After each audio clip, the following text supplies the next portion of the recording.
Hey guys, welcome back to my channel. So recently I've collaborated with a Canadian YouTuber. Her name is My Gen X Life. It will appear right on the screen. So basically she talks about controversial things and the problems of the society, and she explains it so well. I mean, I love her job and I love her channel. I have personally subscribed to her channel. I would at least recommend you to check out her videos, and if you like her work, then please do not forget to subscribe to her channel. Her channel links will be in the description box down below. So it was a huge collaboration, and we will upload it part by part in the future. So in this video we talked about coronavirus in Canada and the future of education in Canada a bit. So without wasting any more time, I would like to introduce you to the shoutouts of this video, and these are the shoutouts. So thank you guys for supporting my channel and loving my channel. And if you want to get a shoutout like these people on my next video, all you have to do is subscribe to my channel, take a screenshot of it, and mention me on your Instagram story. And this is my Instagram username. So without wasting any more time, let's get started. I'm really excited to be doing this, and on the other side of the world, This is the power of the internet. What is the current COVID situation there? It's very bad compared to other countries. Our country started very late, and so it is very bad. And this situation, the management is a chaos at the moment compared to other countries which have like controlled the situation, and they're looking for the second wave. But here, there is no sign of the end of the first wave. I'm originally from South Africa. My mom and my brother live there. They started really slowly. Their numbers were looking great for a long time. They were looking fantastic. I was thinking, wow, maybe South Africa might just come out of this okay. But now their numbers per capita are worse than the United States currently. South Africa has some very, very good doctors. They have some extremely good doctors, but they're working within a system that is corrupt, and it's a system where the healthcare system just doesn't get enough funding. So in some of the hospitals there, people are fighting over the oxygen. So in Canada, we've sort of reopened partially. We've got about 109,000 cases, or it might be a little more. I think it's like maybe 110 or 111,000, but our case numbers are increasing very, very slowly at this point. The big challenge across Canada has been the long-term care facilities for senior citizens. The old population has been hit very, very hard by all of this. And if there's any silver lining to all of this, it's that the government of Ontario has launched a review of how long-term care facilities are managed, because a lot of problems have been uncovered. So it's good that that is being looked into, but it's not good that the need arose for this investigation to begin with. And so now the current big debate is, we have school holidays right now through July and August. And the big debate right now is whether to open schools in September. And if the schools open, how many parents are going to keep their kids home anyway? So it looks like we are over the first wave, but the governments are now preparing for the second wave. Sometimes COVID does not show any symptoms. And I think that is what made it spread so quickly, is people, it's a novel virus. No one knew anything about this a few months ago. And, so when the pandemic first started, no one actually realized that there could be so much asymptomatic spread. And I think if we had known that right from the beginning, we might have a very different situation today, just because we'd know better. I think what separates this pandemic from the other pandemics or viruses is that it's acting differently on different times based on different regions. In South Africa, there are large segments of the population live in absolute poverty, and they're very densely populated as well. And it makes me realize that the ability to socially distance is a privilege in itself. In my country, it's easier said than done to maintain isolation. They have to go out to get the daily food or the income. And that's what happened in South Africa as well. They You know, you have people who are relying on that day's income for that day's food. So with the lockdown, there were people literally starving to death, so they couldn't maintain the lockdown and they had to start opening things up again, which has resulted in this virus spreading like wildfire. Here in my country, in the initial stages, besides the government, many people were taking individual steps to help out the poor people. Like the people who are financially stable, they Yeah. were like forming organizations which will help them distribute food or water or money, which will help them to at least maintain quarantine for at least a couple of days. But the Yeah, thing is, for how long? that's the thing. It's not sustainable. Even the richest of the richest has their limit of patience limit, right? It's not just the older people or the poor people. You have to go out for some kind of work, especially the delivery work, or especially if you're a doctor, right? It's not just, it's impossible to just completely remote work. At least for something, you have to go out. Even if it's not for work, you have to go out to buy some food. And the salesperson has to be there. The salesperson cannot work online. Well, this is the thing, It right? doesn't work that way. In America and to an extent in Canada, but mostly in the United States, they have this weird anti-mask thing going on. Like, do you guys have Yeah, any of I've that seen few. going? Do you have any of that going on in Bangladesh, or is everyone just happy to wear a mask there? There is no one protesting against wearing a mask, but no one is wearing it properly. It's less about education and more about awareness. Sometimes it happens that if it doesn't happen to you, you do not realize how deadly it is. Yeah. In that perspective, I think some people are not realizing the importance of wearing a mask. I saw a post on Facebook this morning where these people are selling what they're calling protest masks, which is it's not even a real mask. It's basically mesh, so it doesn't provide any protection. And it's basically sold to people who want to make a statement against masks. This has kind of gotten to the point where it's not just people deciding not to wear a mask. They're actually going out and seeking products that will let the world know that they are opposed to wearing a mask. It doesn't make any sense. I don't understand why someone would prefer to have this pandemic go on and on and on. You know, people are complaining about losing their freedom, but then they won't wear the mask that will make freedom Make them lose their life. come sooner. You know, it just doesn't make any sense to me. And they could not give any biological prescriptions where the doctors are telling them not to wear a mask. It's not a solid argument. If they could show some document from a doctor that who is recommending them not to wear a mask, then it would have been a solid argument. And my doctor friend said that there are very few people who cannot wear a mask for medical reasons. For most people who struggle medically, it's just a case of finding the right mask that'll work for them. You and your family were COVID positive.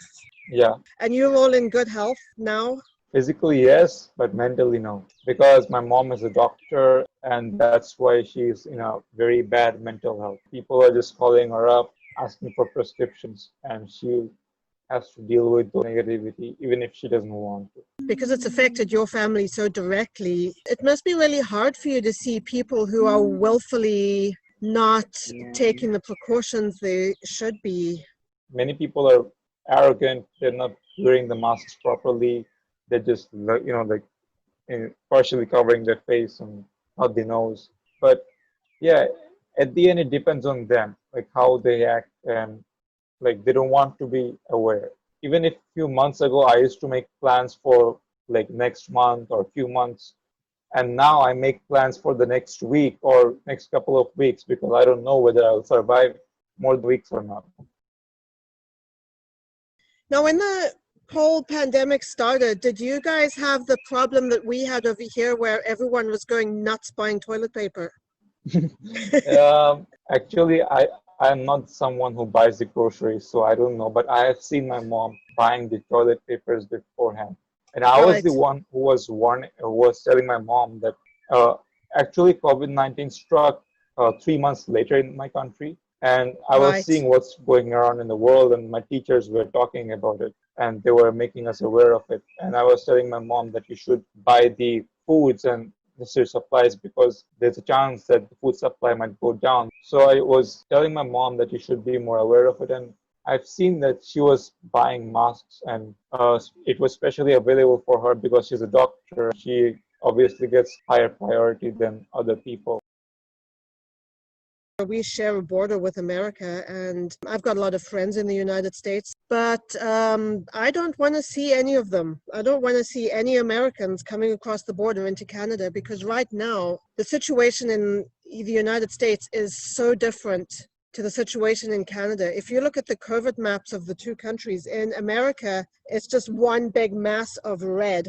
And in Canada, it's a lot more contained. Our cases are, we're still getting more cases, but the rate of increase it's slowed right down. In Canada, we're saying to our government, keep the border closed for as long as you can, because as soon as you open up that border, Canadians are not safe.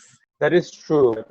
The other thing is, like, it's not easy to keep the borders closed. No, it's not. And Canada and the United States are so closely tied economically, but Yeah, it's what has to be done.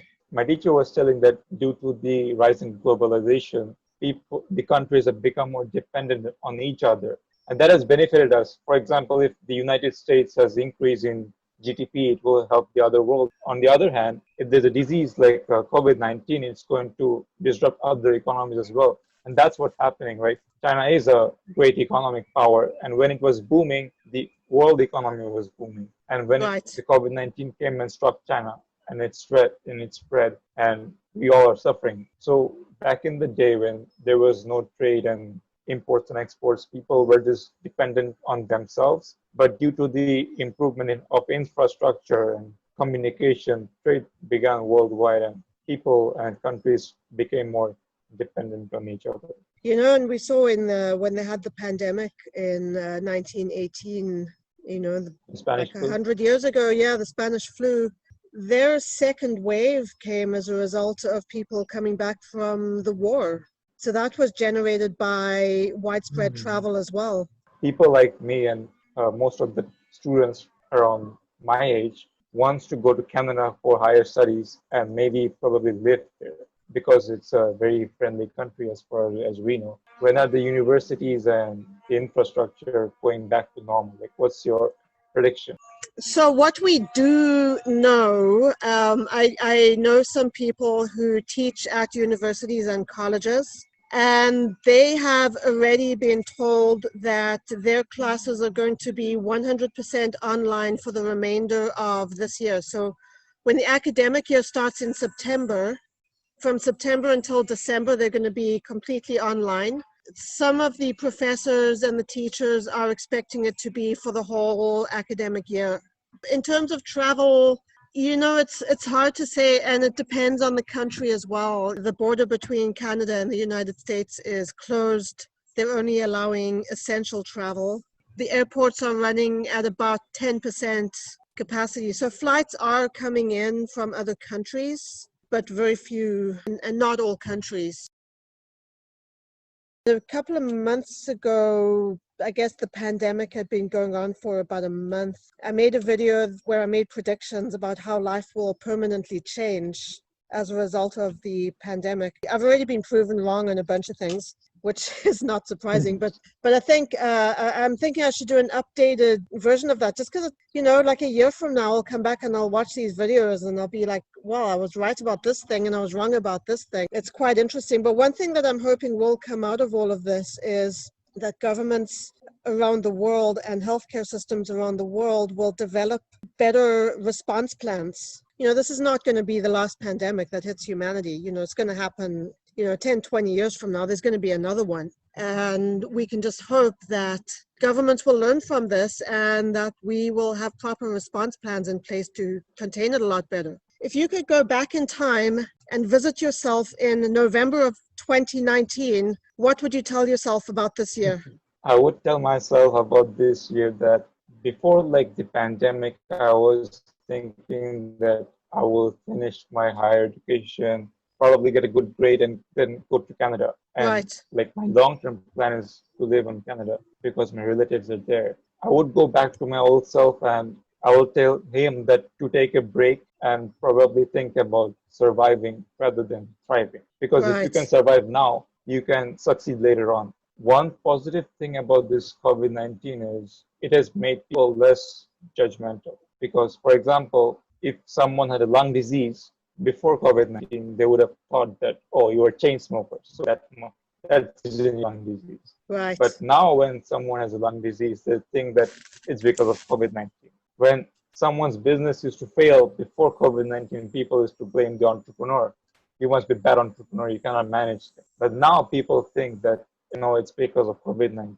I don't know for how much long will this mentality stay, but I think people should try to be more understanding. Yeah, I think you're right. People always judge people who are, for example, living on welfare from the government. And with this pandemic, a lot of people are now in that situation where they get it now. They understand how hard it is. They understand the challenges. We should not take away some things even after this COVID-19 pandemic ends. For example, the habit of cleanliness and the habit of being less judgmental, being Yeah. more empathetic to people, and being more understanding towards people. And because I think that's what creates a better world. That's what creates a stronger bond for humanity. Life has changed so suddenly, and I used to go to hang out with my friends, and then suddenly government closed all these schools. Like in just a couple of days, my life like surrounded with this small space I have. Yeah, everything just grinds to a screeching halt. I'm going to look back at this video a year from now, and I'm hoping life is going to be very, very, very different to what it is today. I But just hope that I stay alive. I mean, that's my yeah, short-term goal. that's our number. That's always our number one goal, is to keep ourselves safe, keep our families safe. If we can do that, then everything else is a bonus. So that was it for today, guys. I hope this video was useful, and if you find this video to be useful, then please don't forget to share it with your friends and family and with whoever you think it will be useful. And if you want to keep up with what I'm doing, here it is. You can follow me right here on my Instagram. And if you like my content, if you like my work, then please do not forget to subscribe to my channel. And if you're already a subscriber, thank you. Your support, your love means a lot. And so I'm signing off for now. Stay blessed, stay happy. Peace.